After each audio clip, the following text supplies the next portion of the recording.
नमस्कार. आपणा सर्वांचे माझ्या यूट्यूब चॅनलवर स्वागत आहे. आज आपण CNEसाठी लागणारा युजर आय डी, पासवर्ड तसेच UID सोप्या पद्धतीने कसा काढायचा हे आज आपण ह्या व्हिडिओच्या माध्यमातून बघणार आहे. तर व्हिडिओ शेवटपर्यंत नक्की बघा. आता सर्वात पहिले आपण मोबाईलद्वारेच आपण युजर आय डी, पासवर्ड काढण्याचा प्रयत्न करू. तसेच आपल्या मोबाईलमध्ये असलेले Google Chrome ओपन करून त्यामध्ये सर्च बारमध्ये महाराष्ट्र नर्सिंग कौन्सिल हे सर्च करायचे आहे. सर्च केल्यानंतर खाली हे करून पहिल्या नंबरच्या वेबसाईटवर क्लिक करायचे आहे.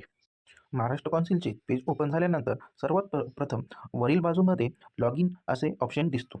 तर लॉग इन ऑप्शन दिसल्यानंतर इथे लॉग इनच्या खाली फॉरगॉट युजर आय डी किंवा युजर नेम किंवा पासवर्ड त्यावर जाऊन एकदा क्लिक करायचे आहे. क्लिक केल्यानंतर सदर वेबसाईट पुढील बाजून जाऊन आपला इथे स्वतःचा रजिस्ट्रेशन नंबर टाकायचा आहे. तर मी माझा स्वतःचा रजिस्ट्रेशन नंबर टाकत आहे.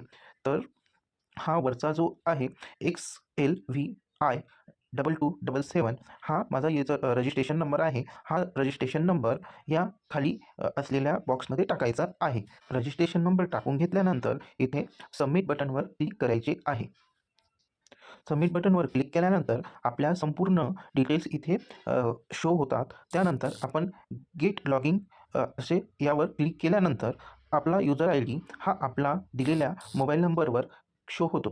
तुम्ही बघू शकता मला लगेच युजर आय डी माझ्या मोबाईलवर आलेला आहे. त्यानंतर मेसेजमध्ये जाऊन आपण आपला युजर आय डी हा बघू शकता. आता पुढे आपण आपला UID कसा काढायचा हे बघणार आहे. तसेच UID काढण्यासाठी परत महाराष्ट्र नर्सिंग कौन्सिलच्या वेबसाईटवर जाऊन परत लॉग इन असे क्लिक केल्यानंतर इथे संपूर्ण डिटेल्स आपली टाकायची आहे. तर मी माझा युजर आय डी इथे टाकून घेत आहे आणि पासवर्ड पण टाकत आहे. आपल्या इथे युजर आय डी, पासवर्ड टाकल्यानंतर पुन्हा आपण एकदा लॉग इन करून घेऊया. लॉग इन केल्यानंतर आपल्याला आपली संपूर्ण प्रोफाईल ओपन झालेली दिसेल.